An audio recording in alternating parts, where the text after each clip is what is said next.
nosso Deus, nosso Pai, mais uma vez é pela fé, Senhor, que nos endereçamos a Ti, neste momento, nesta hora e no início deste Teu santo dia de sábado, para Te agradecer mais uma vez pelas maravilhosas bênçãos que continuas derramando nas nossas vidas. Senhor, mais uma vez nos apresentamos diante de Ti pela fé e queremos mais uma vez suplicar, Senhor, a presença e a unção do Teu Santo e Bom Espírito sobre cada um de nós, Senhor. Que Tu venhas mais uma vez abrir a nossa mente, abrir o nosso coração à compreensão e à aceitação daquilo que Tu nos desejas transmitir através da Tua Palavra. Obrigado, Senhor, porque tens estado seguramente connosco cada dia e acreditamos que mais uma vez Tu estarás entre nós e desde já nós Te agradecemos também, Senhor, pela fé. Senhor, tudo isto te pedimos e Te agradecemos em nome do nosso Senhor Jesus. Amém. Queridos irmãos, boa noite, mais uma vez, bem-vindos. Ontem, depois da nossa reunião, tive a oportunidade de estar com alguns irmãos aqui fora e eu gosto muito quando me são colocadas questões e gosto porque normalmente as questões indicam que a pessoa tem interesse e eu gosto de poder responder o melhor que sei e sobretudo através da palavra de Deus, porque o que deve contar não é a minha palavra, mas é sim a palavra do Senhor. E então, houve, por exemplo, um irmão que perguntou se verdadeiramente Ellen White fala, por exemplo, sobre este cenário que nós ontem aqui descrevemos com base em alguns textos da Palavra de Deus. Pois bem, posso-vos dizer que, embora eu já tenha lido no passado os capítulos de onde eu fui retirar ver algumas citações, nunca tinha visto com tanta acuidade como hoje esses mesmos textos bíblicos. E então eu quero partilhar alguns deles. Lembram-se que ontem nós chegámos à conclusão, portanto, que o mundo, precisamente antes que termine o tempo da graça, vai ser um mundo onde está tudo a funcionar, em termos económicos, em termos sociais. Portanto, o mundo, em termos materiais, estará no seu auge. Mas a grande crise que vai afetar o mundo e pela qual Satanás quererá influenciar negativamente o povo de Deus, é uma crise de caráter moral e espiritual. Em termos materiais, o mundo estará no seu melhor. Pois bem, será que Ellen White subscreve esta visão? Vamos ver isso. Bom, vamos ver hoje o estudo de Daniel, que não vimos ontem, mas antes eu tenho então estas citações aqui para vocês verem. Já agora, reparem aqui que Ellen White, falando, isto é no capítulo, eu aconselho a cada um dos irmãos a leitura desses capítulos no Patriarcas e Profetas. É o capítulo intitulado O Dilúvio e também o capítulo intitulado A Destruição de Sodoma. Leiam esses dois capítulos, muito, muito importantes. Porque ao lermos aquilo que se passou no tempo que precedeu o dilúvio e ao lermos aquilo que se passou no tempo que precedeu a destruição de Sodoma, nós ficamos a compreender melhor o quê? Os tempos que precederão a segunda vinda. Porquê? Portanto, o dilúvio, capítulo O Dilúvio, Patriarcas e Profetas. Portanto, no livro Patriarcas e Profetas, nos capítulos O Dilúvio e a Destruição de Sodoma. Portanto, nós, ao estudarmos esses capítulos, ficamos com uma noção mais clara daquilo que será o mundo antes da vinda de Cristo. Porquê? Recordo, porque Jesus disse, assim como foi nos dias de Noé, assim será nos dias da vinda do Filho do Homem. Assim como foi nos dias de Ló, assim será nos dias da vinda do Filho do Homem. Pois bem, falando do tempo que precedeu o dilúvio, Ellen White escreveu o seguinte: no meio da corrupção prevalecente, reparem, corrupção a que nível? A nível moral, e iremos ver, prevalecente, Matusalém, que era filho de Enoque, já aqui falámos, Noé e muitos outros lutavam para conservar vivo o conhecimento do verdadeiro Deus e conter, reparem, a onda dos quê? Maus morais. Estão a ver onde é que era o problema, sobretudo? Nos maus morais. A moralidade estava lá embaixo. E então, reparem, esta corrupção prevalecente de que ela fala tem a ver com esta onda dos maus morais. Está claro? Parece muito claro, certo? Enoque repetiu aos seus filhos o que Deus lhe tinha mostrado acerca do dilúvio. Reparem, Enoque, que nós vimos foi o primeiro profeta, segundo Judas 7. E, portanto, ele repetiu aos seus filhos, entre os quais Matusalém, aquilo que iria acontecer, o que Deus lhe tinha mostrado acerca do dilúvio. Ou seja, Ellen White aqui a confirmar aquilo que nós aqui dissemos. Portanto, que Enoque foi um profeta que não apenas profetizou sobre a segunda vinda de Cristo, conforme o apóstolo Judas diz. Esse Judas que escreveu a epístola não é Judas Iscariotes, é o outro Judas, ok? Portanto, ele não apenas falou sobre a segunda vinda de Cristo, mas também sobre os acontecimentos que conduziriam ao dilúvio. Então diz aqui, portanto, e Matusalém e os seus filhos que viveram até ouvir a pregação de Noé ajudaram na construção da arca. Isto é um detalhe, portanto, isto vem em Patriarcas e Profetas. Eu tirei este texto da nova edição da Publicadora Servir, aqueles novos livros que são bruxados ou encadernados, tem uma capa muito bonita, página 71. Agora reparem. Continuaram, falando ainda falando da geração antediluviana, continuaram com as suas quê? Festas e banquetes de glutonaria. Não parece aquele texto que nós lemos ontem em Tiago 5? Igualzinho.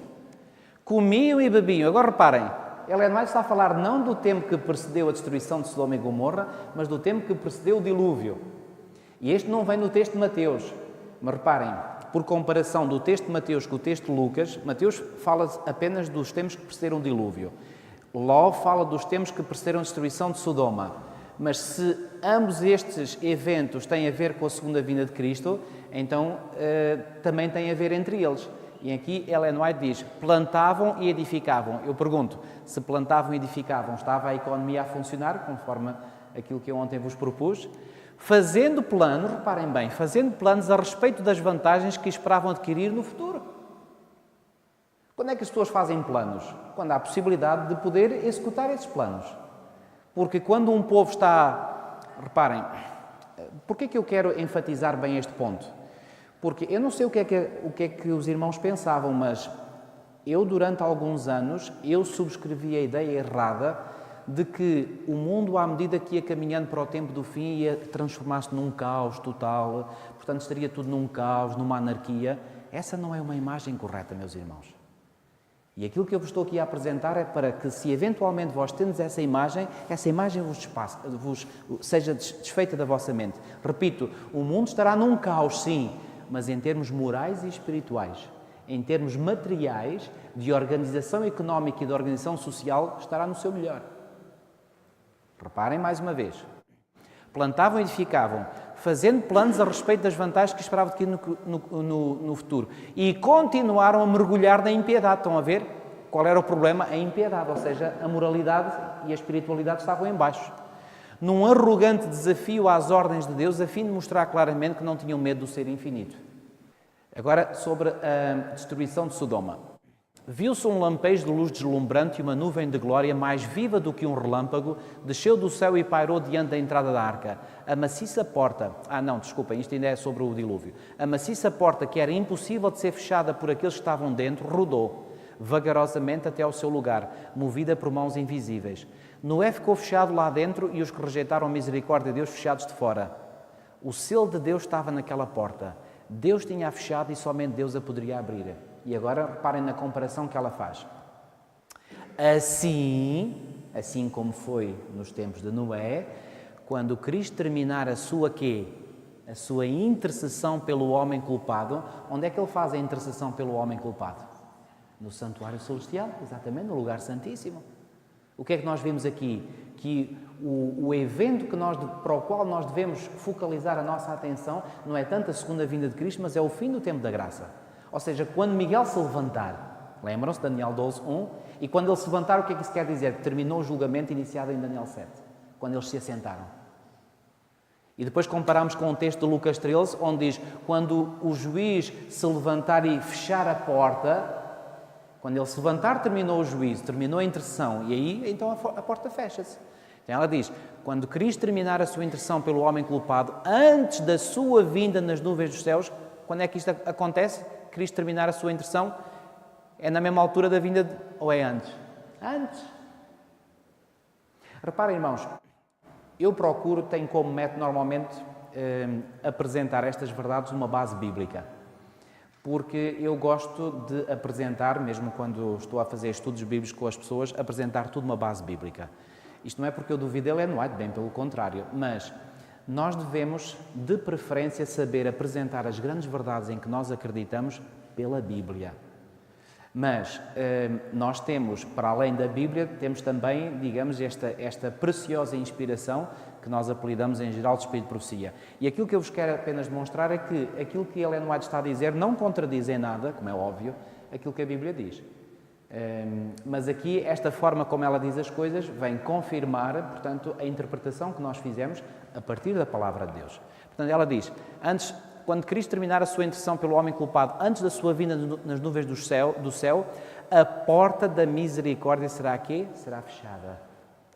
A graça divina já não restringirá os ímpios e Satanás terá pleno domínio sobre aqueles que rejeitaram a misericórdia.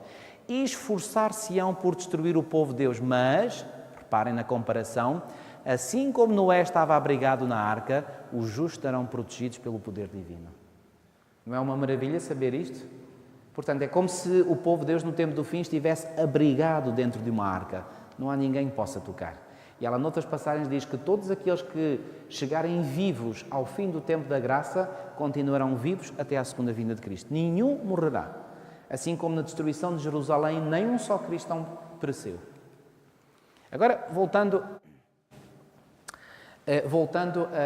à nossa questão. E agora vamos falar sobre a destruição de Sodoma. Reparem bem, eu sublinhei a vermelho aquilo que quero enfatizar. Ricas plantações revestiam os campos,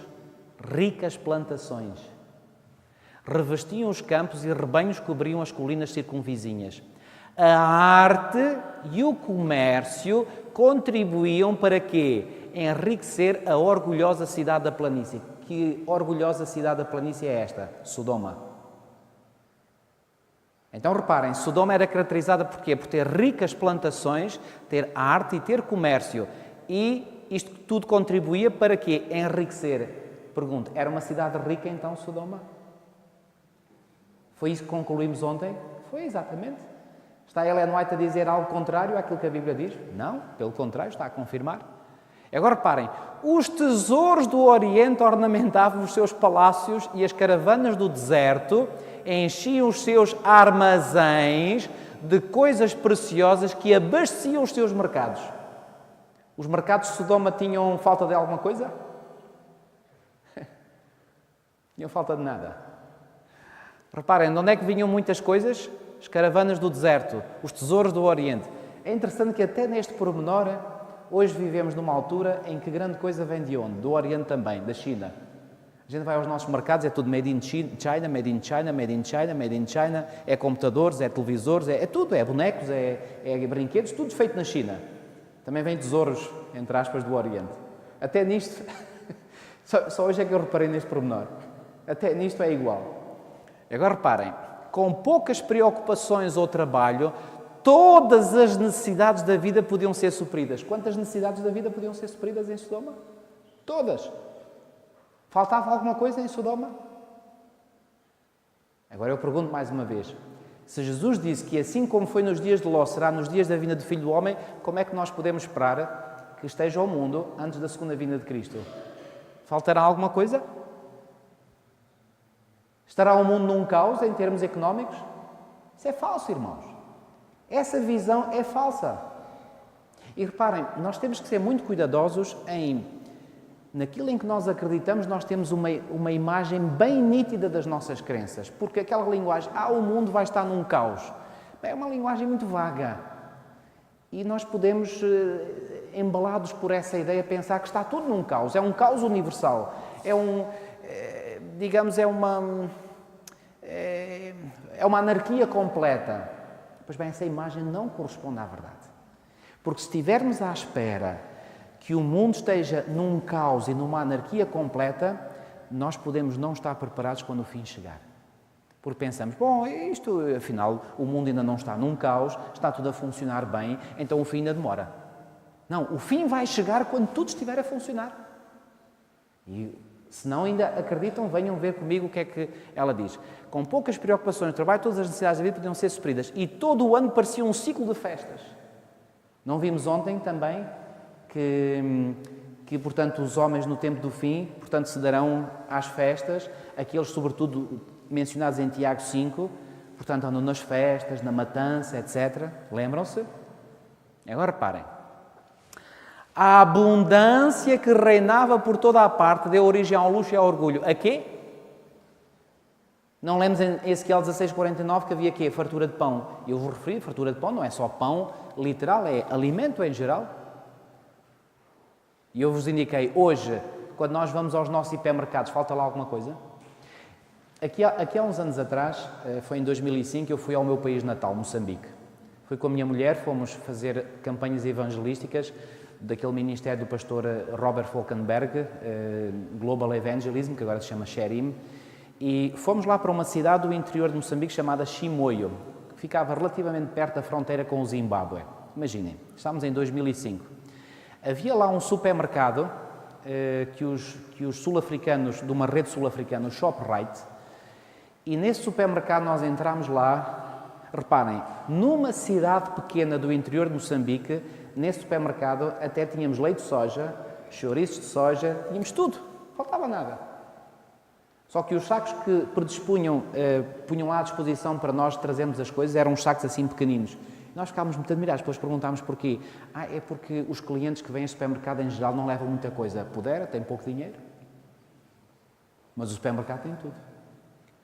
Em Angola, em 2008, estive lá em Luanda, um dos membros da comitiva, entramos lá num grande hipermercado e ele era assim para mim, estou impressionado, não falta aqui nada.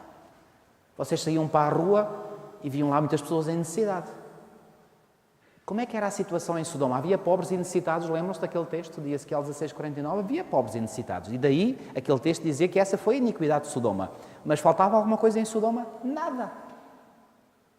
Nada. A abundância que reinava por toda a parte deu origem ao luxo e ao orgulho, a ociosidade e a quê? Riqueza. Endurece o coração que nunca foi oprimido pela necessidade ou sobrecarregado pela tristeza. O amor ao prazer era alimentado pela quê? Pela riqueza e o lazer. Ou seja, eram tão ricos, tinham tanta coisa, pois bem, por isso havia abundância de ociosidade. Não é isso também o que acontece hoje um pouco? Sobretudo as gerações mais novas que não precisam trabalhar, os pais têm tudo e mais alguma coisa, eles ficam em casa a fazer o quê? Jogos de computador e mais não sei quanto, não sei o que vai, tem tudo. Não é isso que estamos a assistir hoje em dia. E agora reparem, o amor ao prazer é alimentado pela riqueza e o lazer, e o povo entregou-se à satisfação sensual. Não há nada que os homens, reparem nesta declaração que ela faz, não há nada que os homens mais desejem do que riqueza e ociosidade. E, contudo, estas coisas dão origem aos pecados que causaram a destruição das cidades da planície. Agora reparem, meus irmãos. Saía o sol sobre a terra quando Ló entrou em Zoar, ou seja, depois da fuga que ele empreendeu a partir de Sodoma. Agora reparem. Os brilhantes raios da manhã pareciam falar apenas de quê? Prosperidade e paz. Quando começou o dia da destruição de Sodoma, como é que começou aquele dia? Os brilhantes raios da manhã pareciam falar apenas de prosperidade e paz. Prosperidade era aquilo que Sodoma conhecia, dia após dia, dia após dia. Prosperidade, digo, material. Porque como é que era a vida moral na cidade de Sodoma? Lembram-se quando os anjos foram lá visitar Ló? Quem é que os homens de Sodoma tomaram os anjos? Por serem homens comuns, o que é que quiseram fazer com eles? Ter relações homossexuais. Imaginem, Ló até lhes propôs as filhas, eles não quiseram as filhas, queriam os homens. Eram depravados até ao máximo. E finalmente os anjos, que eram anjos, na forma de seres humanos, tiveram que os cegar e a partir daí eles andaram lá às apalpadelas até que se cansaram e foram embora. Como é que era então a moralidade daquela cidade? Baixíssima. Tinha chegado ao ponto mais baixo. Pergunto, como é que é o mundo em que nós hoje vivemos? Em que há nação após nação, governo após governo, que anda a aprovar a homossexualidade e hoje em dia quase é um erro se nós dizemos mal da homossexualidade. Quer dizer, coitadinhos dos homossexuais, ninguém pode dizer mal deles. E quase as pessoas se sentem mal de dizer da homossexualidade. Quer dizer, qualquer dia a homossexualidade é que passa a ser o normal e a heterossexualidade o anormal. Mas que mundo é este em que nós vivemos? Isto é uma Sodoma autêntica. A propósito, irmão, deixa-me dizer, se há coisa que mais me arrepia e que mais me mete nojo, mas digo com toda a vontade, é a homossexualidade. Mete-me nojo mesmo. Repulsa-me até às mais profundas entranhas que eu tenho. E não venham, por favor, dizer que a homossexualidade não é uma coisa aberrante, porque é aberrante. totalmente aberrante. Não há palavras para descrever tamanha imoralidade. E isto é o mundo em que nós vivemos hoje. Ninguém venha dizer que eu não posso dizer que a homossexualidade é uma coisa... Eu ainda digo com mais alto. Vivemos num mundo que é semelhante em tudo a Sodoma. E agora reparem. Os brilhantes raios da manhã pareciam falar apenas prosperidade e paz às cidades da planície. Começou a agitação da vida ativa nas ruas. Começou aquela cidade, o novo dia, da mesma maneira como tinha começado os dias anteriores? Exatamente da mesma maneira. Vida ativa. Como é que será quando terminar o tempo da graça no tempo do fim? Pois bem, eu posso imaginar. Os comboios vão continuar a levar passageiros dos subúrbios das cidades para as grandes cidades. Os metros, os autocarros, os carros, a confusão, o trânsito, os engarrafamentos, vai ser tudo igual. E vocês estão a acreditar que o mundo vai estar num caos? Não pensem nisso, amigos. Porque esse não é o quadro que a inspiração nos traça. E agora reparem. Homens seguiam os seus vários caminhos. Que caminhos? Preocupados com os quê? Negócios. Se eles estavam preocupados com os negócios, é porque havia negócios. Se havia negócio, a economia estava a funcionar, sim ou não? Sim. Mais, ou os prazeres do dia, súbita e inesperadamente. Algo que ninguém estava à espera, porque a vida seguia o seu ritmo perfeitamente normal. Súbita e inesperadamente, como se fosse o estrondo de um trovão provindo de um céu sem nuvens. Não havia nada. Ainda se houvesse nuvens que fizesse prever uma tempestade, nada. Céu limpinho. Súbita e inesperadamente, provindo de um céu sem nuvens, desencadeou-se a tempestade. O Senhor fez chover do céu enxofre e fogo sobre as cidades e a fértil planície. Como é que começou o dia em que Sodoma e Gomorra foram destruídas? Normalíssimo. Normalíssimo. A vida corria, o seu ritmo normal, tudo normal, os homens cada um a si para os seus negócios, na busca dos seus prazeres, tudo normal. E nesse dia veio a destruição de Sodoma. Uma outra citação no livro O Grande Conflito. Reparem bem. Quando a vida estiver a seguir a sua quê? Rotina invariável. O que é que quer dizer invariável? Que não muda, que é igual. Mas, quando os homens estiverem absortos nos prazeres, negócios, comércio... Alô? Há comércio? Há negócios? E a ambição de ganho, quando é que há ambição de ganho? Quando há a possibilidade de se entrar em negócio, em comércio.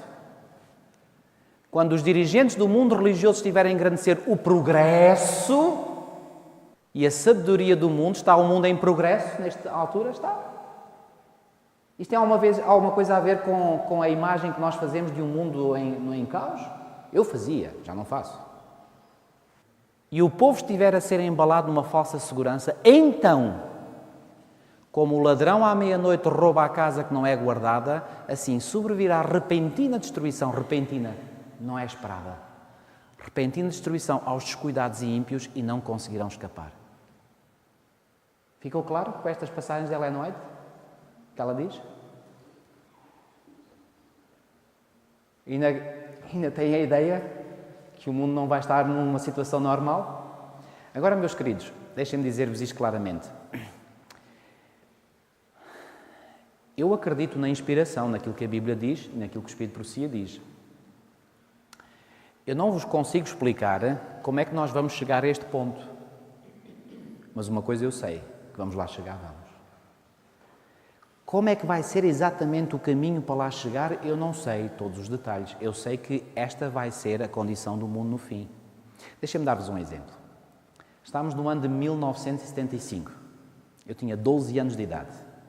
Recordo muito bem porque foi com 12 anos de idade que eu vim de Angola para Portugal. Eu nasci em África, em Moçambique, vivi em Moçambique, no meu país natal, até aos meus 10 anos de idade. Aos 10 anos de idade, eu e a minha mãe mudámos para Angola, o meu pai tinha ido uns meses antes.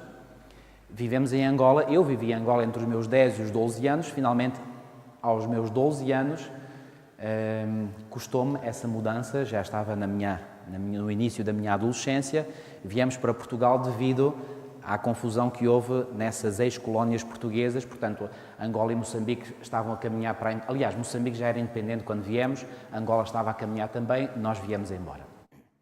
E os irmãos recordam-se, aqueles estavam vivos, obviamente, recordam-se que nesse período, em 1975, houve muita confusão política cá em Portugal. Até veio a ser conhecido esse verão como o verão quente de 75. Recordam-se dessa expressão, os que são mais velhos, verão quente de 75.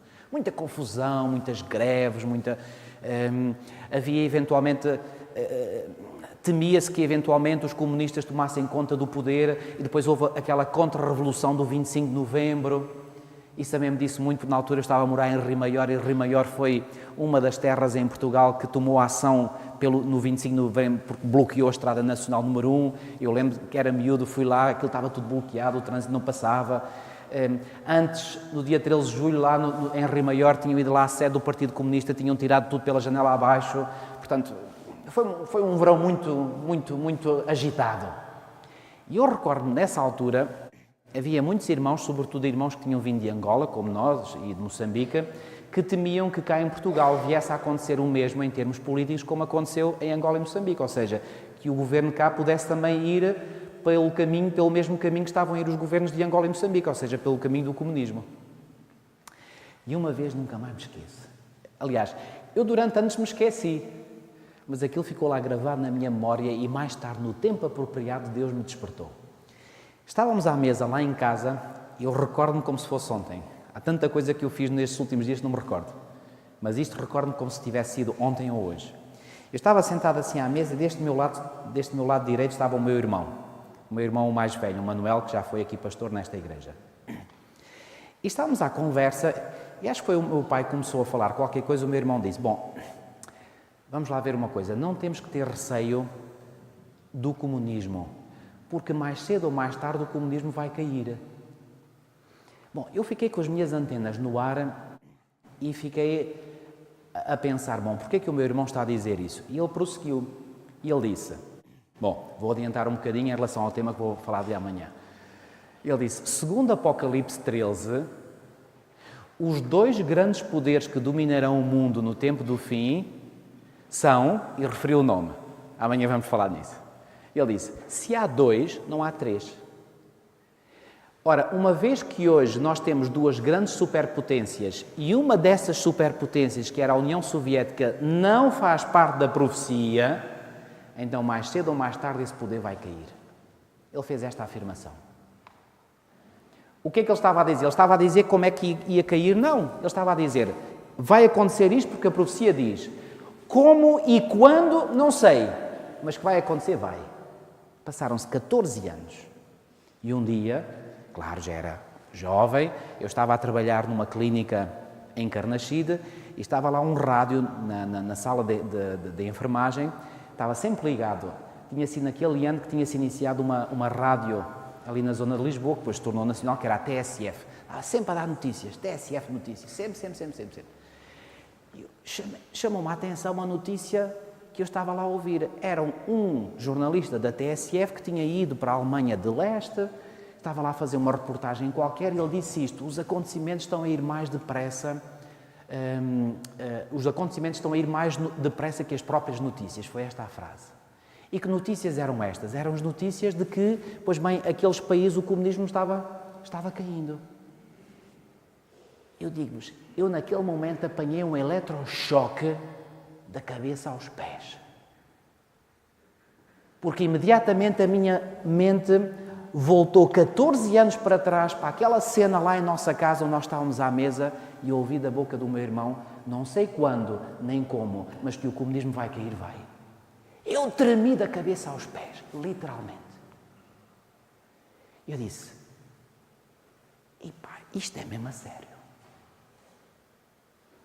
Isto afinal não é brincadeira nenhuma. Digo-vos, aquilo me abanou de tal maneira, foi o princípio da minha conversão. E eu digo-vos a mesma coisa, irmãos. Estamos atualmente a viver uma crise. Parece que o mundo está a querer desabar. Em termos económicos parece que vai tudo desabar. Mas eu vou dizer, não sei como nem quando, mas que a economia vai outra vez entrar nos trilhos, vai, porque isto que nós vimos é o cenário que a revelação, que a inspiração nos dá para os últimos dias. Ficou claro este ponto? Há alguma dúvida ainda no ar? Agora, meus irmãos, ou acreditamos nisto ou não acreditamos? Eu acredito. Se nós acreditamos, podemos dizer, como o meu irmão disse em 1975, não sei como nem quando, mas que vamos lá chegar, vamos. E eu digo a mesma coisa. Não sei como nem quando, mas ao ver isto eu digo, bom, se a economia agora parece aparentemente estar de rastro, em algum momento ela vai ressuscitar. Porque aqui, quando chegarmos antes do tempo da graça, estará tudo a funcionar, como estava a funcionar antes do dilúvio vir e antes da destruição de Sodoma e Gomorra. Está claro o raciocínio? Bom, vocês têm paciência para agora irmos para o estudo de Daniel 11? Ora bem, vamos lá então. Eu vou aqui passar um bocadinho. Ora bem, no capítulo 24 de Mateus, o Senhor Jesus referiu-se ao profeta Daniel nos seguintes termos: quando depois vires o abominável da desolação, falou o profeta Daniel, lugar santo, tal. É verdade que aqui Jesus se referia à destruição de Jerusalém. Prestem atenção a esta declaração de Ellen White. Reparem bem, Cristo preveniu os seus discípulos da destruição de Jerusalém e dos sinais que ocorreriam antes da vinda do Filho do Homem. E agora reparem, a destruição de Jerusalém, diz ela, é usada para representar a última grande destruição pelo fogo. Ou seja, a destruição de Jerusalém é uma amostra daquilo que ocorrerá no tempo do fim, não agora a nível de uma cidade, mas a nível global. Assim como a destruição do dilúvio foi uma amostra do que acontecerá. Bom, aí foi uma amostra bem significativa, porque foi uma destruição global. E o próprio Jesus ligou à sua vinda, repito mais uma vez, portanto, o acontecimento do dilúvio. A destruição de Sodoma, aí foi uma destruição local, também é uma amostra daquilo que acontecerá no tempo do fim. A propósito, na Epístola de Judas, diz lá que aquilo que aconteceu como Sodoma é um exemplo do fogo eterno que há de destruir os ímpios. A propósito dessa expressão fogo eterno, há expressões em Mateus que também dizem que os ímpios serão lançados no fogo eterno. Que fogo eterno é esse? É um fogo eterno na sua duração? Não, porque se fosse eterno na sua duração, então Sodoma ainda estava a arder hoje. Então como é que nós podemos entender que isso é um exemplo do fogo eterno? Muito simples. Sodoma e Gomorra foram destruídas por fogo? Foram. E foram destruídas como? Pois bem, em 2 de Pedro 2,6 diz que foram destruídas como num instante. Ou seja, rapidamente. Mas voltaram aquelas cidades a ser reconstruídas? Não. Aquela destruição foi para sempre. Houve cidades no passado que foram destruídas, por exemplo, Jerusalém foi destruída pelo fogo no tempo de Nabucodonosor, no ano 586 a.C. Foi Jerusalém reedificada? Foi. Jerusalém foi reedificada. Por exemplo, Babilónia Antiga não foi mais reedificada. Sodoma e Gomorra nunca mais. Mas a localização geográfica onde estavam as cidades de Sodoma e Gomorra, nós normalmente falamos de Sodoma e Gomorra, mas havia outras cidades ali também, que foram igualmente destruídas. Pois bem, aquela zona era uma zona de uma planície fertilíssima. Sabem onde é que estavam localizadas geograficamente essas cidades de Sodoma e Gomorra? Onde é hoje as proximidades do Mar Morto. Eu estive lá há pouco mais de um ano e meio. Sabem como é que é essa zona? Totalmente desolada. Ou seja, a destruição foi tão grande, destruiu não apenas as cidades e os seus habitantes, mas destruiu inclusivamente aquela região que era uma região riquíssima, fértil, por isso é que eles tinham lá construído aquelas cidades para beneficiar daquela região fértil. Como é que aquela região ficou depois da destruição de Sodoma? Virou a um deserto. Portanto, é uma amostra do que acontecerá no tempo do fim. A destruição de Jerusalém no ano 70 é igualmente outra amostra. Agora reparem. Vou aqui passar a uma citação de Ellen White, diz isto. O tempo de angústia em eventos finais. O tempo de angústia que há de aumentar até o fim está muito próximo. Não temos tempo a perder. O mundo está agitado com o espírito de guerra. Agora reparem. As profecias do capítulo 11 de Daniel quase atingiram o seu cumprimento final. É interessante que no sábado eu apresentei-vos aqui citações de Ellen White onde ela diz que devemos estudar os livros de Daniel e Apocalipse. Mas aqui, numa citação específica que ela tem, ela fala não do livro em geral, mas especificamente do capítulo 11 de Daniel. E, curiosamente, este capítulo é o capítulo menos compreendido entre nós. Eu vou-vos dizer que quando eu estava em Colões, o meu professor do livro de Daniel, porque tivemos uma disciplina que era Daniel, foi o professor Teófilo Ferreira. Vocês devem conhecer, é filho do pastor Ernesto Ferreira. E gostei muito desse professor. Para mim foi um dos melhores professores que eu tive, Teófilo Ferreira. E quando nós começámos essa disciplina, começámos então a estudar em detalhe o capítulo 1 de Daniel, depois o capítulo 2, depois o capítulo 3, depois o capítulo 4, depois o capítulo 5, 6, 7, 8, 9, 10. Quando chegámos ao capítulo 11, eu fiquei a olhar para o professor porque ele disse isto. Bom, uma vez que o capítulo 11 é um capítulo que se presta a muitas interpretações, não o vamos abordar, vamos passar ao capítulo 12. E passámos ao capítulo 12. E chegámos ao fim daquele curso e eu tinha estudado em pormenor, em detalhe, os 10 primeiros capítulos de Daniel, o capítulo 12 e o capítulo 11 fiquei fechado no dedo. Bom, parece que nem de propósito. Umas semanas depois eu ia entrar na biblioteca e estava lá em exposição, como a biblioteca costumava fazer, os novos livros. E quando eu ia entrar, chamou-me a atenção um livro de um autor que é um professor adventista, que já tinha sido professor em Colões, mas que agora era e ainda é hoje professor na Universidade de Andrews, nos Estados Unidos. Ele é de nacionalidade francesa, Jacques Ducamp. Então estava lá um livro dele e eu apercebi-me que era um comentário ao livro de Daniel. Bom, como vocês podem imaginar, a minha curiosidade foi pegar no livro e ver imediatamente, portanto, o quê? O sumário. Então tinha capítulo 1 Daniel, capítulo 2, e eu... Será que isto diz alguma coisa sobre o capítulo 11? Pois bem, tinha um capítulo que falava do capítulo 11 de Daniel. E então eu não perdi mais tempo, eu fui ler o que é que ele dizia sobre o capítulo 11. E desde esse momento, já lá vão 19 anos, eu fiquei de tal forma apaixonado pela descrição, pela interpretação, pela forma como ele interpreta o capítulo 11, que já estudei muitas outras interpretações, mas nenhuma me satisfaz tanto como esta. E é essa que eu vos vou apresentar. Portanto, eu chamo a atenção para o facto de que há outras interpretações na nossa igreja para o capítulo 11. Mas para mim, esta parece-me a mais consistente e a mais bíblica. Ora bem, eu vou andar um bocadinho depressa, que não quero hoje que saiam daqui muito tarde, mas vamos então ver este estudo do livro de Daniel. Portanto, estudo de Daniel 11. Ora bem, vou-vos mostrar, portanto, como é que é a estrutura literária deste capítulo. Há uma introdução no versículo 1, depois há a menção de um conflito perso-grego nos versículos 2 a 4, conflito este que é nada mais, nada menos do que a repetição daquilo que já disse Daniel 2 e que já disse Daniel 7 e que já disse Daniel 8. Portanto, Babilónia já está para trás, aliás, Daniel 8 já não mencionava a Babilónia, depois menciona a Medo-Pérsia e menciona os gregos. Depois vem Daniel 11, diz a mesma coisa. Portanto, isto ajuda-nos a nos situarmos no tempo. Ou seja, o início do capítulo 11 entra em sintonia com o capítulo 2, 7 e 8 de Daniel. Bom, depois, a maior parte do capítulo 11 fala num conflito entre os reis do norte e os reis do sul, já aqui vos referi previamente.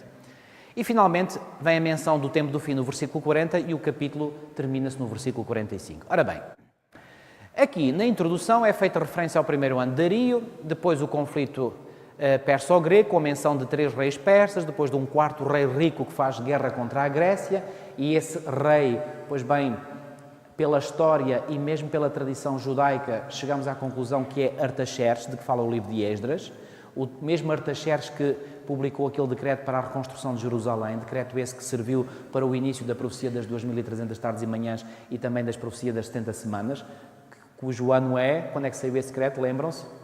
457 a.C. Esta é uma data que já vos referi, que mesmo outros estudiosos não adventistas admitem como sendo a data correta.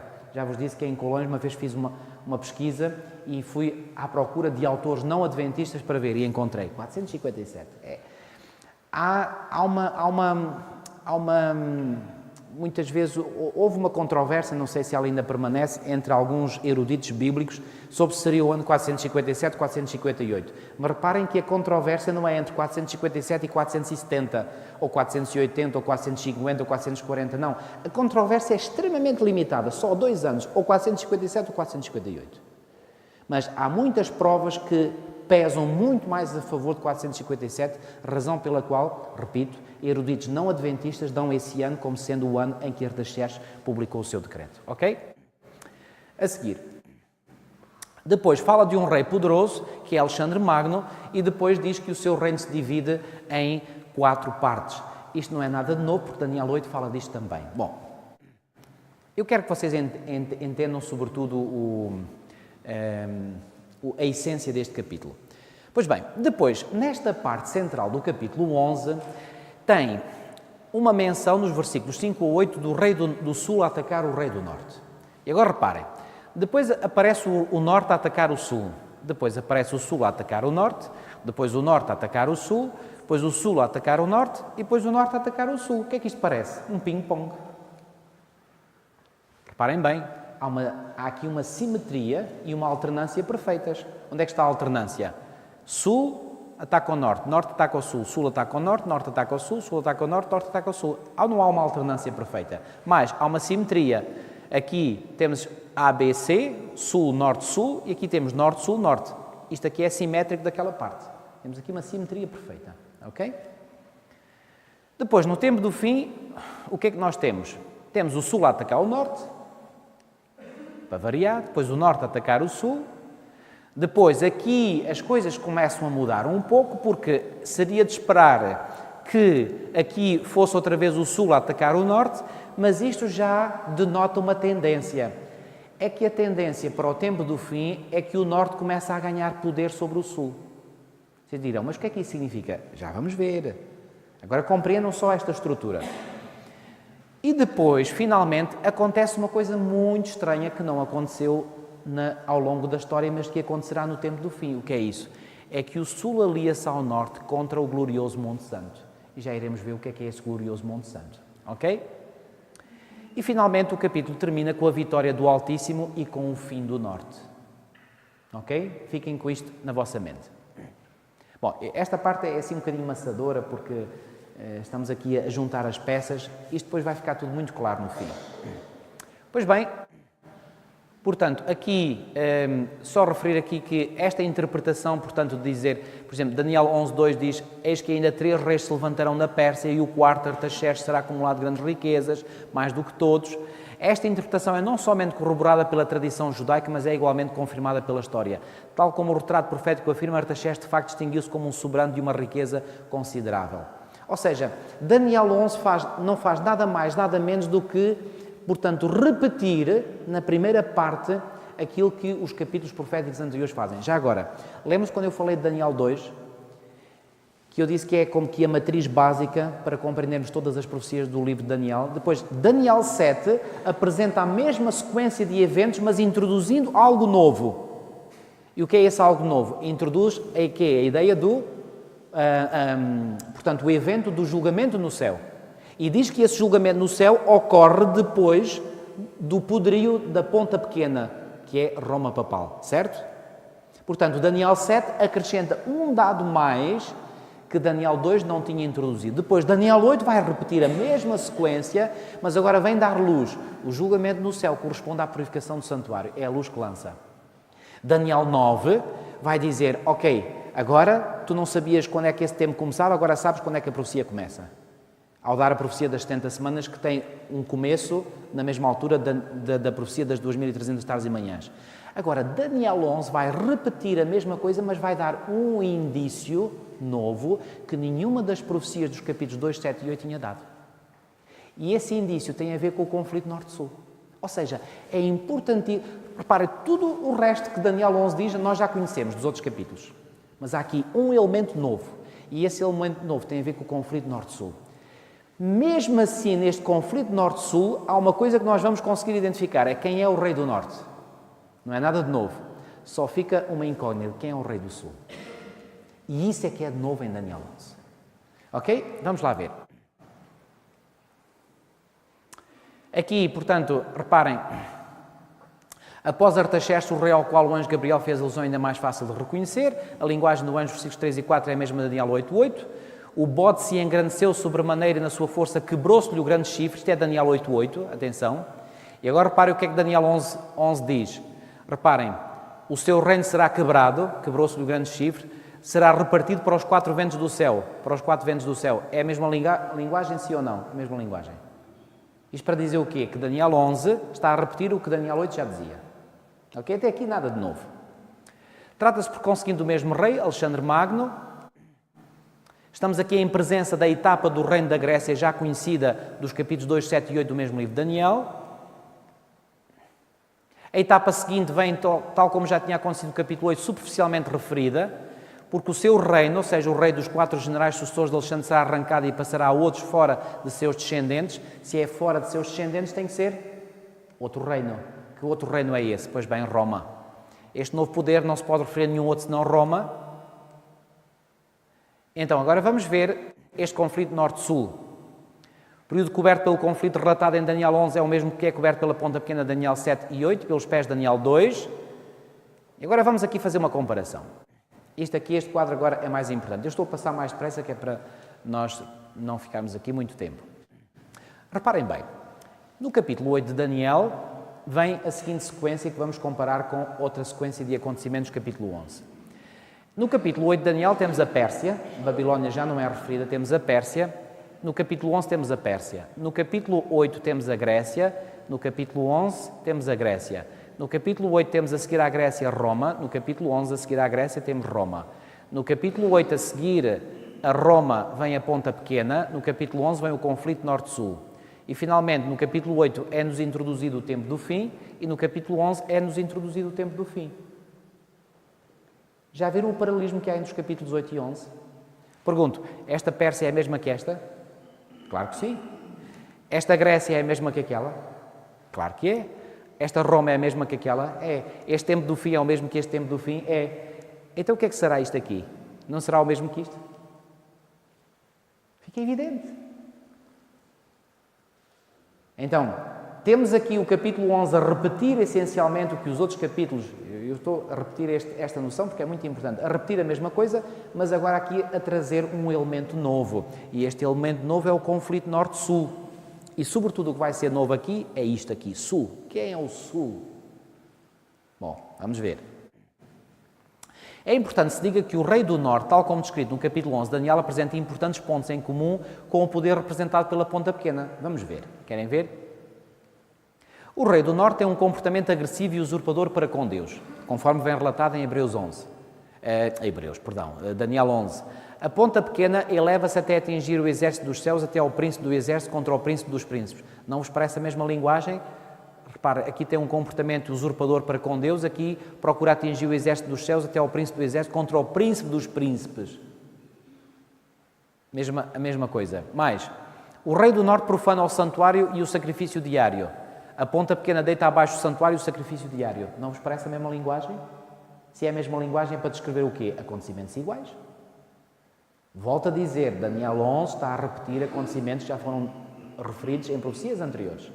Portanto, nada de baralhar as nossas mentes, porque isto é muito simples.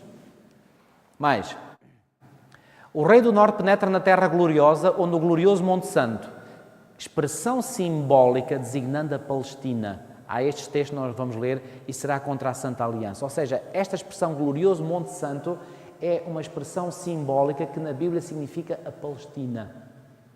Porquê? Porque era no glorioso Monte Santo que habitava Deus na presença do seu povo. E este glorioso Monte Santo é mais particularmente, que Monte Santo é?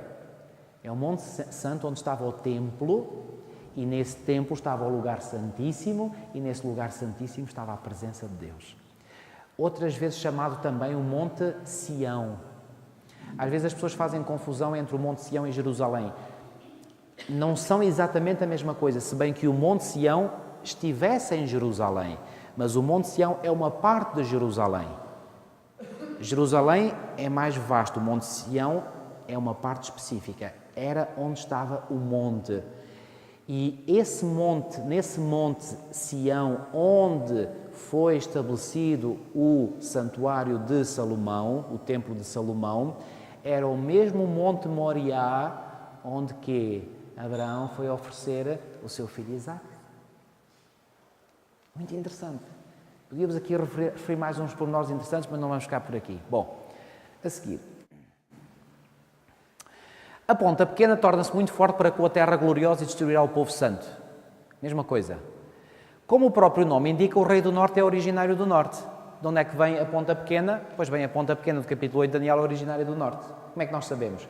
Porque diz lá que essa ponta inicia as suas campanhas e vai para o ocidente, vai para o sul e para o oriente. Bom, se vai para o ocidente, para o oriente e para o sul, de onde é que ela vem? Vem do norte.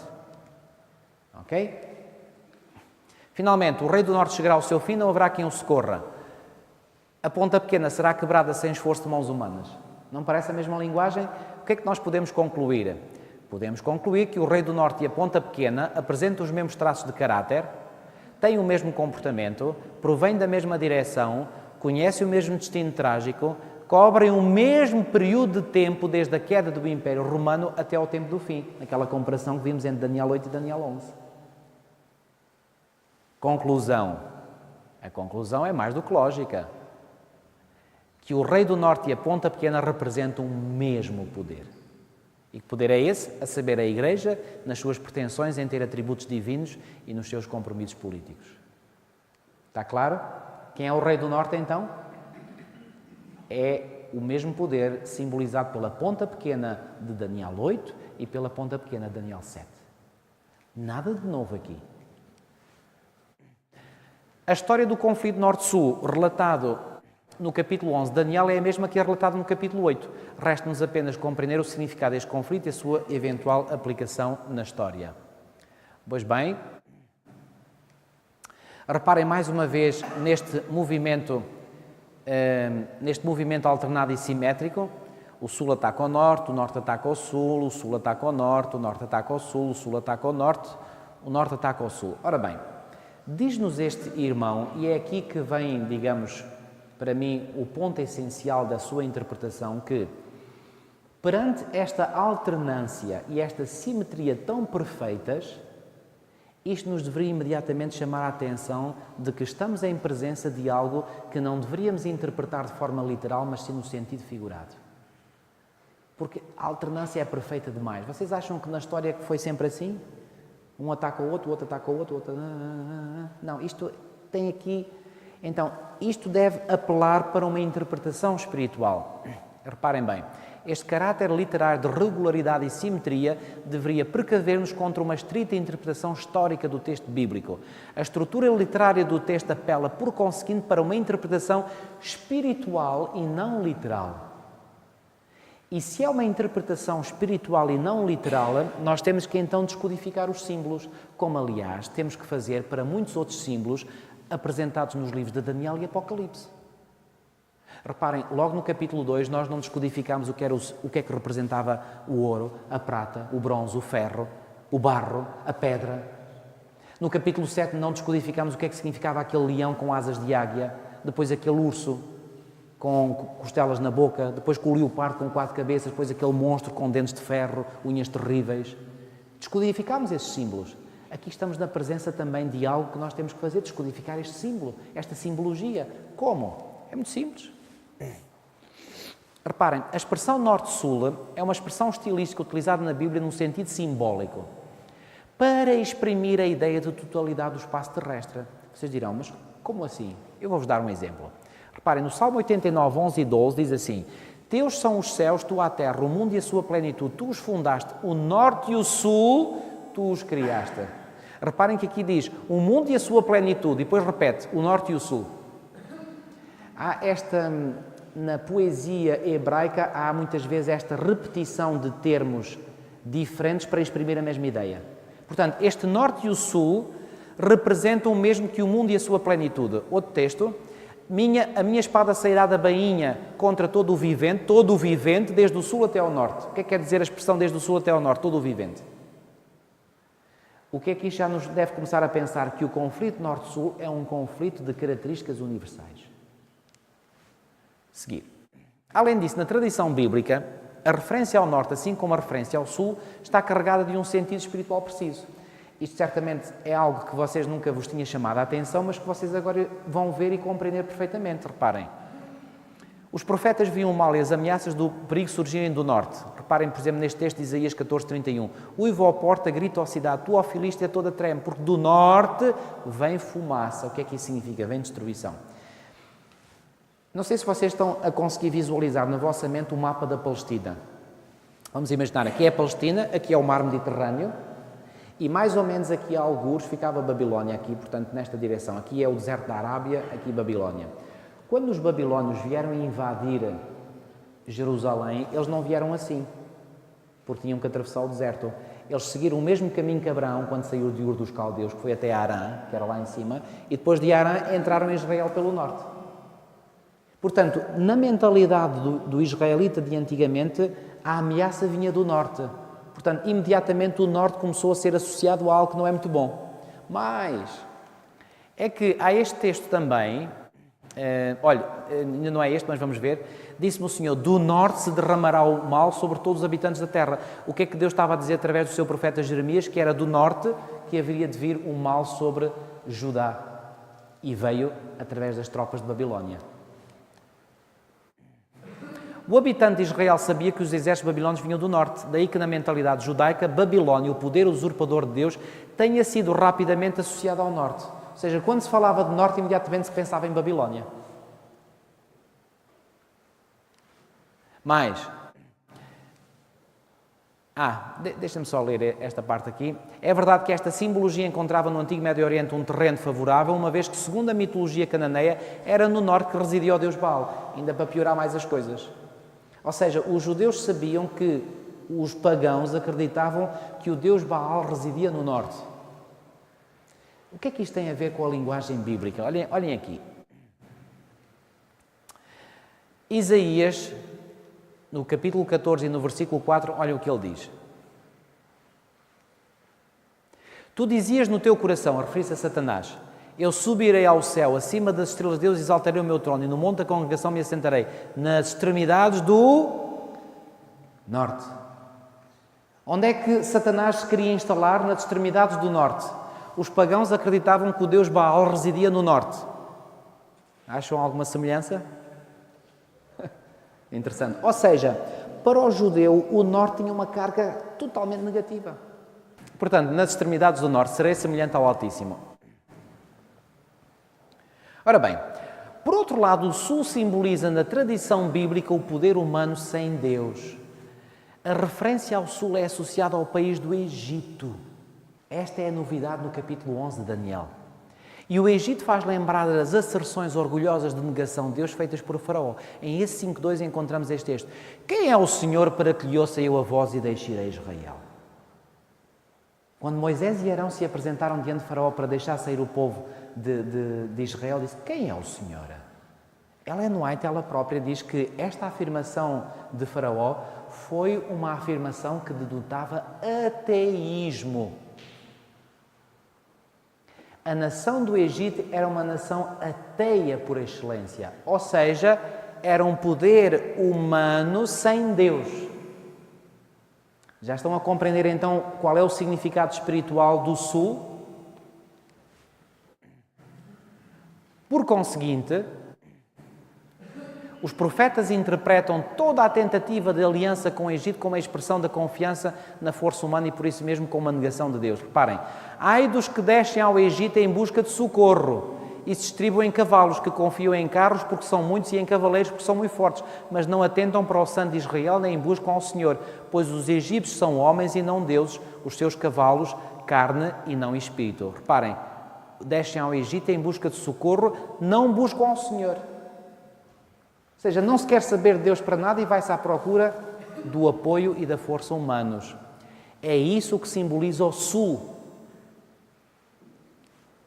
A propósito, sabem que em Apocalipse 11 veio uma profecia, não temos tempo de ver isso, que fala de Babilónia e fala também de Sodoma. E Ellen White também comenta isso. Concluindo, assim como o Norte encerra a ideia de um movimento religioso entre aspas, que pretende arrogar-se o direito de ser igual a Deus, o que é que Babilónia procura fazer? Ser igual a Deus. Isto é verdade, por exemplo, no poder católico romano? Tem a Igreja Católica Romana, o papado, a pretensão de estar no lugar de Deus? Absolutamente. Tem isto alguma coisa a ver com o espírito babilónico? Claro que tem. E o Sul? O Sul é um movimento humano que nega Deus.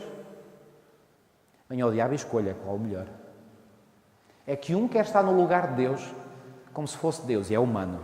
O outro não quer saber de Deus para nada, confia nele próprio. Isto é que é o Norte e o Sul. E estes dois poderes têm andado em luta ao longo da história. Querem ver? Vamos aqui avançar um bocadinho mais. A interpretação histórica deste conflito não é fácil. Vamos ver aqui só alguns exemplos.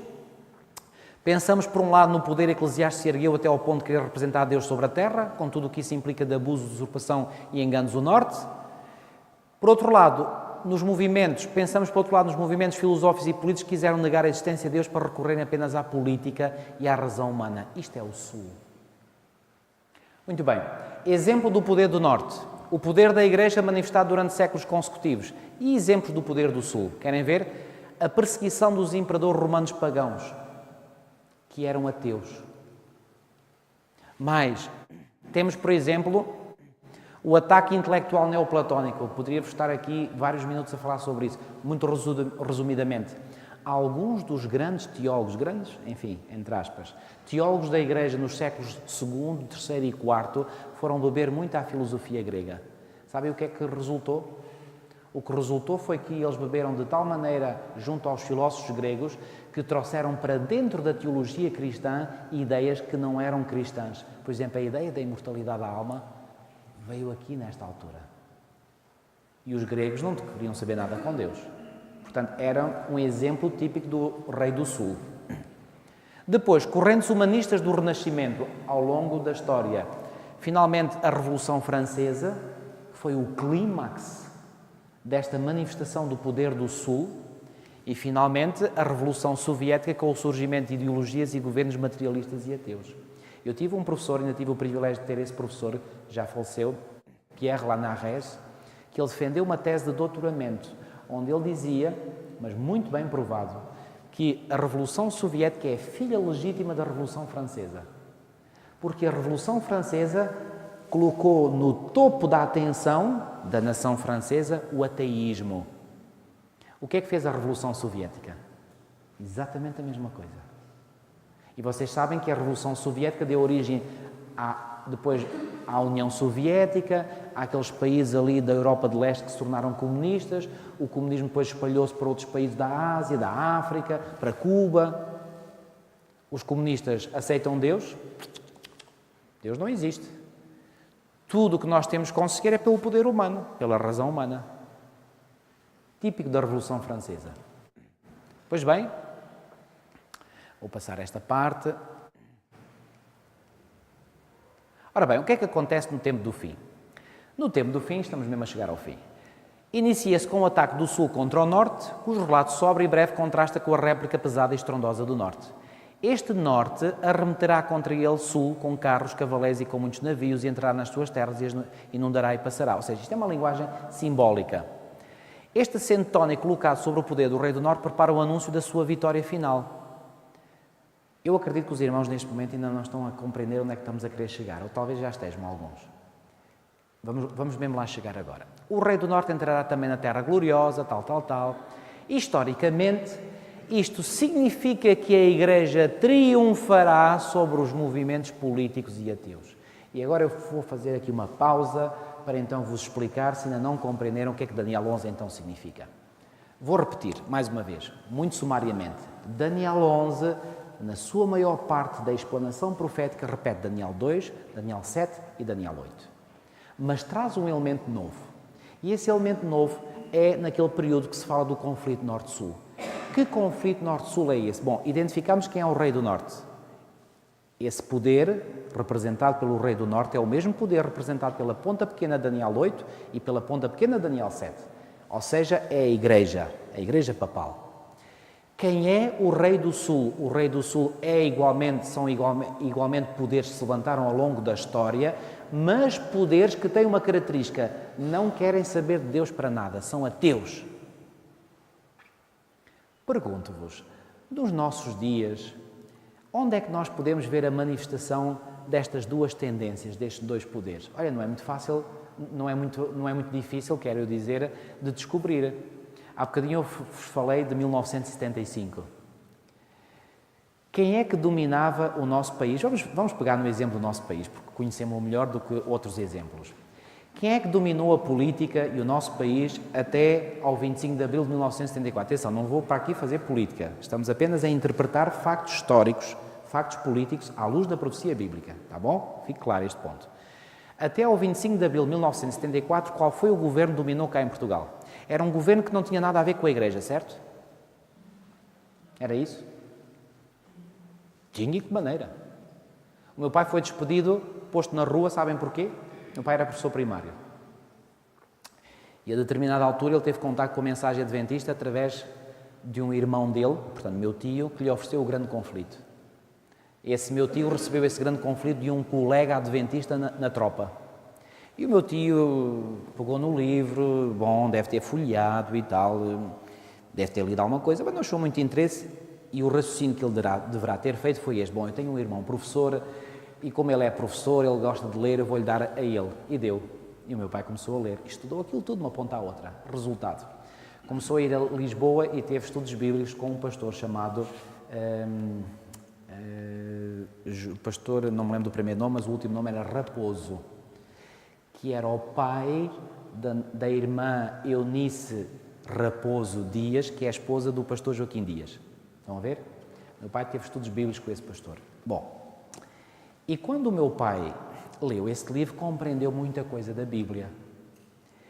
Então, como vocês podem imaginar, ele era professor primário, começou na escola, porque ele era obrigado a dar também a disciplina de moral e religião católicas.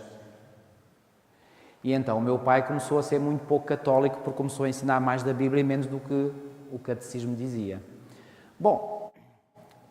Por qualquer motivo, aquilo veio a chegar ao conhecimento do padre, e não é difícil de imaginar como. É que provavelmente as crianças, na sua inocência, chegaram a casa e começaram a dizer: olha, o professor ensinou isto, assim, assim. E lá deve ter havido um pai ou uma mãe que achou que aquilo era um ensino, não era muito ortodoxo, não é? E foram falar com o padre. O padre, para tirar dúvidas, um dia apareceu lá na escola e falou com o meu pai: senhor professor, ouvi isto, assim, assim, o que é que se passa? O meu pai não escondeu.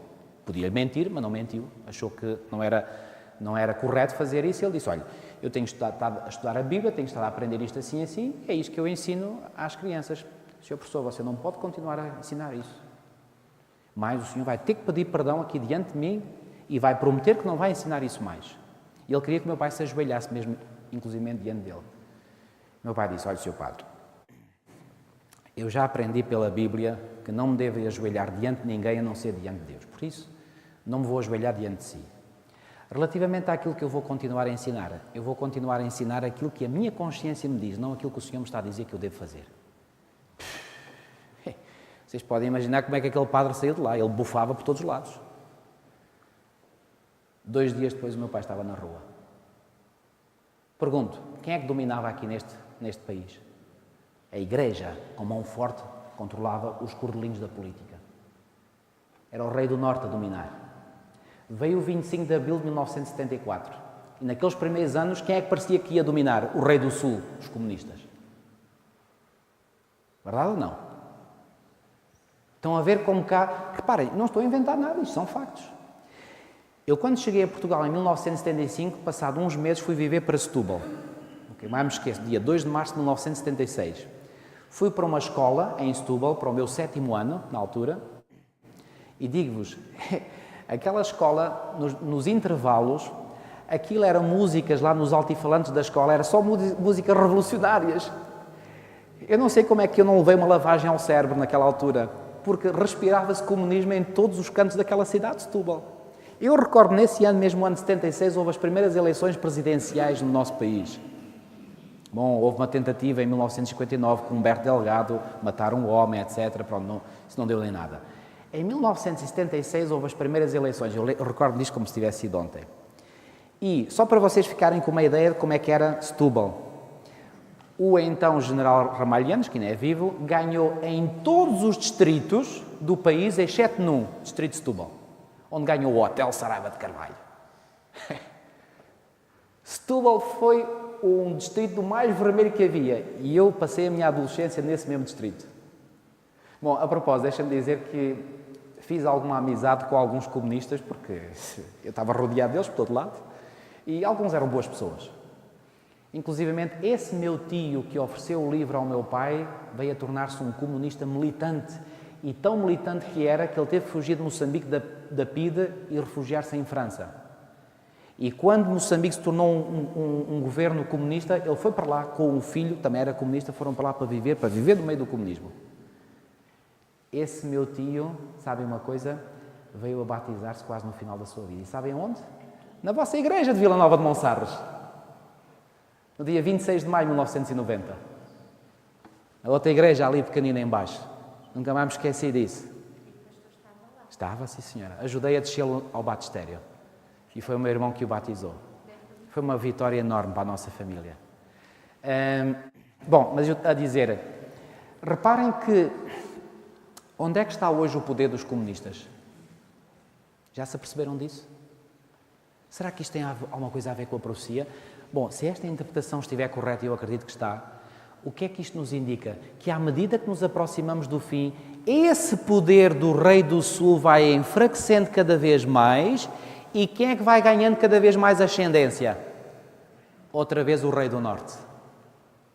Mas agora sabem uma coisa? É que ainda não chegámos mesmo ao fim. E agora vou terminar com isto. É que se cremos na autoridade de Daniel, então saberemos que esta vitória da Igreja não é total nem definitiva. Uma segunda campanha é lançada, o Rei do Norte avança até ao extremo sul, a Egito, seguida a Líbia, a Etiópia. Nesse momento, rumores serão ouvidos do Oriente e do Norte, ou seja, do Nordeste, da Palestina, se tiverem em conta que o Rei do Norte se encontra na Etiópia, isto, claro, em linguagem simbólica, o que o leva a subir nessa direção. Ele está furioso, as suas intenções são claras, destruir e exterminar. Ele não tinha tido sucesso anteriormente em levar a bom termo os seus desígnios, ocupado estava com as forças do Sul, mas agora ninguém o retém. Aqueles que até ali o tinham combatido seguem agora atrás dele. Ou seja, lembram-se que naquela descrição inicial diz lá que no tempo do fim o Sul se alia ao Norte. Mas quem é que fica por cima e a dominar? É o Sul ou o Norte? É o Norte. Sabe o que é que isto significa? Que à medida que caminhamos para o tempo do fim, estes vários movimentos e forças políticas e ideologias marxistas, ateias, etc., vão ceder cada vez mais perante o poder maioritário de Roma. E vai chegar um momento em que vão estar o Sul e o Norte unidos. E sabem uma coisa, amigos? Quando o Sul e o Norte se unirem, deve tocar uma campainha de alarme na nossa mente. A quem é que eles vão fazer guerra agora? Um com o outro? Não mais é um com o outro. Vão fazer a quem? Ao povo de Deus. Já repararam que quando nós olhamos, por exemplo, para a nossa Assembleia da República, se diz os partidos de esquerda e os partidos de direita. Já repararam que a esquerda é normalmente o Partido Socialista e o Partido Comunista, que o Partido Socialista se identifica com o humanismo. O Partido Comunista, como o próprio nome indica, com o comunismo. O que é que são estas duas ideologias, comunismo e humanismo? Ideologias ateias. Rei do Sul. E o PSD e o CDS identificam-se com o quê? Não parece, mas identificam-se com a ideologia católica. Eu tinha 13 anos de idade, trabalhei numa tipografia em Rio Maior nas minhas férias, e nessa tipografia era feita a folha do CDS. E sabe o que é que uma vez eu ouvi do patrão? Que quem lhe pagava essa folha do CDS um dia lhe disse que ele aguardasse mais algum tempo porque o dinheiro não estava a vir, que o dinheiro vinha do Vaticano para pagar essa folha do CDS. Quem é que está por detrás do CDS? Roma. Os partidos de esquerda estão ligados ao Rei do Sul. Os partidos de direita estão ligados ao Rei do Norte. Já agora, faço só aqui um bocadinho de parênteses. Não quero que ninguém se sinta mal com o comentário que vou fazer. Quando é momento de eleições, em que é que nós devemos votar? No Rei do Sul ou no Rei do Norte? Muito bem, irmão. Nem num nem noutro. É o que eu, pela graça de Deus, já faço há muito tempo, porque compreendi isto. Nem uns, nem outros são de confiança. Aliás, vocês podem ver, até que há uns meses atrás governou o Rei do Sul, agora já está a governar o Rei do Norte. Mudou alguma coisa? Eu fiz esta predição e o meu irmão corroborou esta predição comigo. O PS esteve no governo estes últimos anos, saiu. A minha predição é esta, nunca mais vai voltar ao poder. Sabem porquê? Porque o Rei do Sul está a perder poderio e influência. E o Rei do Norte vai ganhar cada vez mais poder. Olhem para a Europa. A Europa está cada vez mais a deslocar-se para a direita. Em toda a União Europeia há 2 ou 3 países que são socialistas, o resto é tudo já de direita. O que é que isto indica? Que a profecia de Daniel 11 está correta. O Rei do Norte cada vez a ganhar mais ascendência. E finalmente os outros. Conhecem aquele provérbio que diz: se não consegues vencê-los, alia-te a eles. Quando os do Sul virem que já não têm mais hipóteses, vão pedir esmolinhas ao Rei do Norte e vão se aliar com eles. E quando eles estiverem unidos, irmãos, enquanto nós vimos os nossos deputados ali na nossa Assembleia da República, os de esquerda e a direita, a brigarem uns com os outros, nós estamos bem. Bem, entre aspas. Quando eles começarem a ficar muito amiguinhos, cuidado, vem a borrasca. Borrasca para o povo de Deus. Já entenderam agora o que é que Daniel 11 quer dizer? Isto faz sentido ou não faz sentido nenhum? Faz. Pela primeira vez o Norte e o Sul encontram-se aliados um ao outro. Os povos do Sul reconhecem o Norte como o seu chefe e seguem-no num último ataque contra quem? O glorioso Monte Santo. Eu vos disse que esta expressão glorioso Monte Santo refere-se à Palestina. Quem é que morava na Palestina? O povo de Deus. Então, em termos simbólicos, o que é que isto significa? O ataque contra o glorioso Monte Santo significa o quê? Um ataque contra o povo de Deus. Quem é que vai fazer isto? Todo mundo que agora está unido vão fazer um último ataque contra o povo de Deus. Nos Estados Unidos, já uma vez li um artigo de um irmão nosso, o Partido Democrata identifica-se mais com o Rei do Sul, o Partido Republicano mais com o Rei do Norte, apoia a extrema-direita protestante, dura, lá dos Estados Unidos. Vão-se eles unir? Completamente. Para terminar, conclusões finais. No tempo do fim, poderes que se antagonizaram durante séculos se unirão. Essa união será liderada por quem? Já aqui disse e volto a repetir, pelo Rei do Norte. O poder que se opõe se levanta contra tudo o que se chama Deus ou é objeto de culto, a ponto de assentar-se no santuário ostentando-se como se fosse o próprio Deus. Como se fosse o próprio Deus. Isto é espírito que é do Rei do Norte, já vimos. De Babilónia, que está no lugar de Deus. Dessa união de poderes outrora antagónicos resultará uma coligação que intentará fazer guerra com grande furor, é a expressão bíblica que está lá em Daniel 11, com grande furor, em Daniel 11:44, contra o povo de Deus. E porquê? Porque este da sua terra emitiu rumores. De facto, os sábios entre o povo ensinarão a muitos. Que rumores são estes? É que o povo de Deus começa a ser incómodo. E como o povo de Deus está a ser incómodo para estes poderes, eles agora sentem que o povo de Deus é uma ameaça comum para eles. E se é uma ameaça comum, há que se unir, há que unir forças para agora ir em luta contra esses desgraçados que estão a falar demais. E o que é que acham que o povo de Deus está a fazer ao falar demais? Está a pregar o Evangelho. Olhem aqui. O povo de Deus fará ouvir os seus rumores pregando este Evangelho do Reino por todo o mundo, para testemunho de todas as nações. Vocês acreditam que isto vai ser uma realidade? Eu acredito, sabem porquê?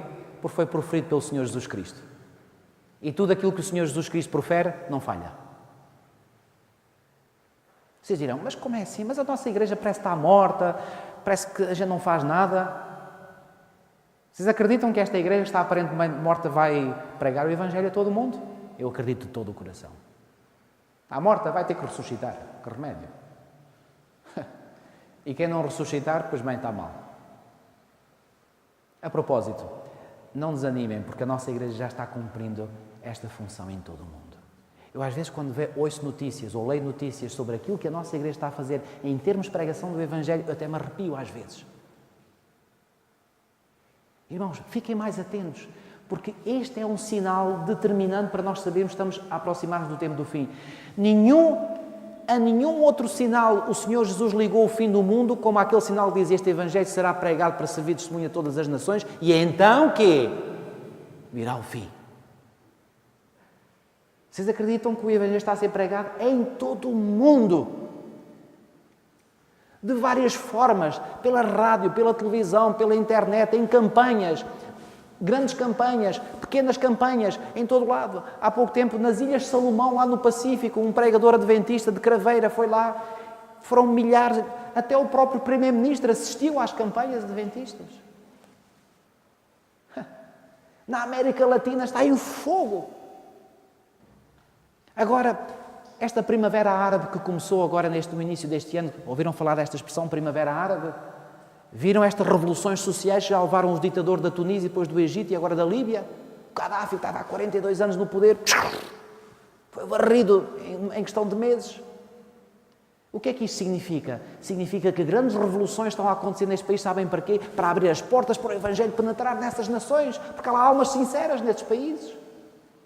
E sabem que a Primavera Árabe começou em dezembro do ano passado, e sabem que foi mesmo nesse mês de dezembro que a nossa Conferência Geral abriu um canal da Hope Channel, que é a televisão mundial adventista para os países árabes. Foi em dezembro.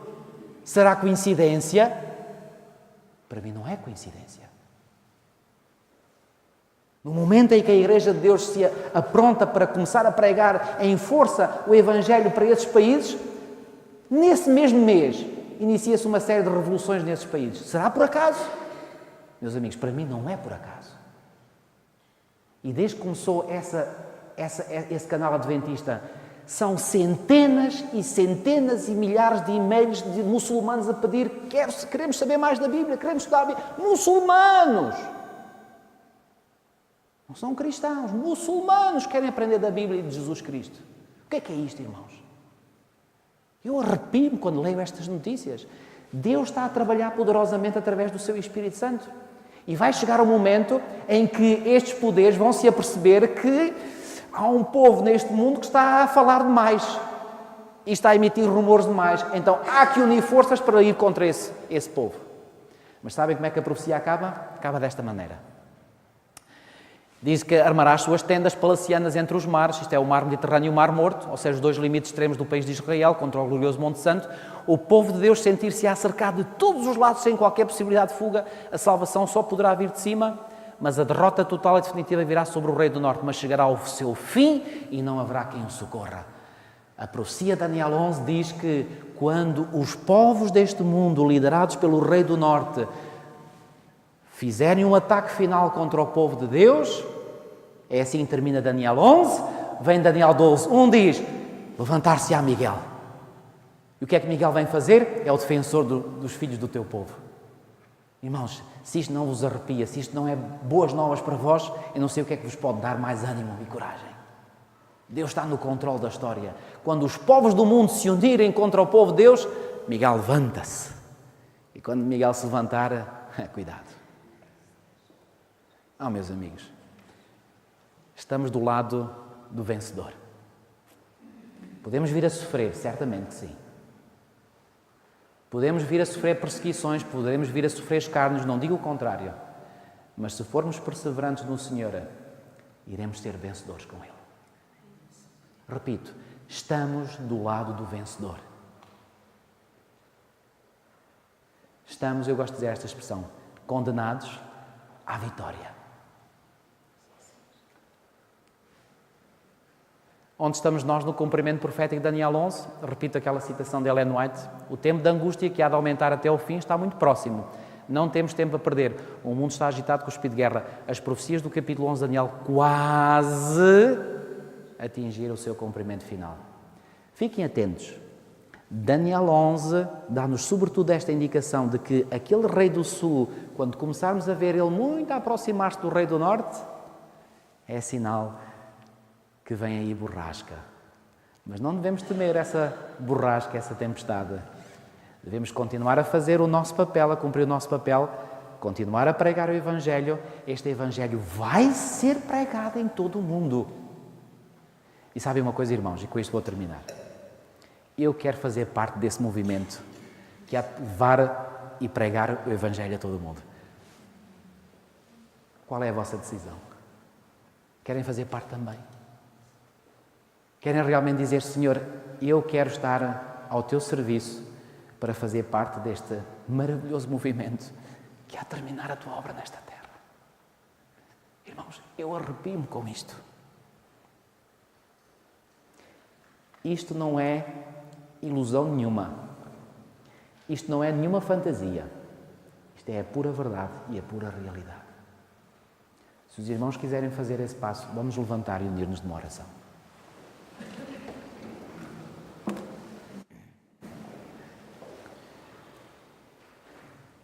Senhor nosso Deus, nosso Pai,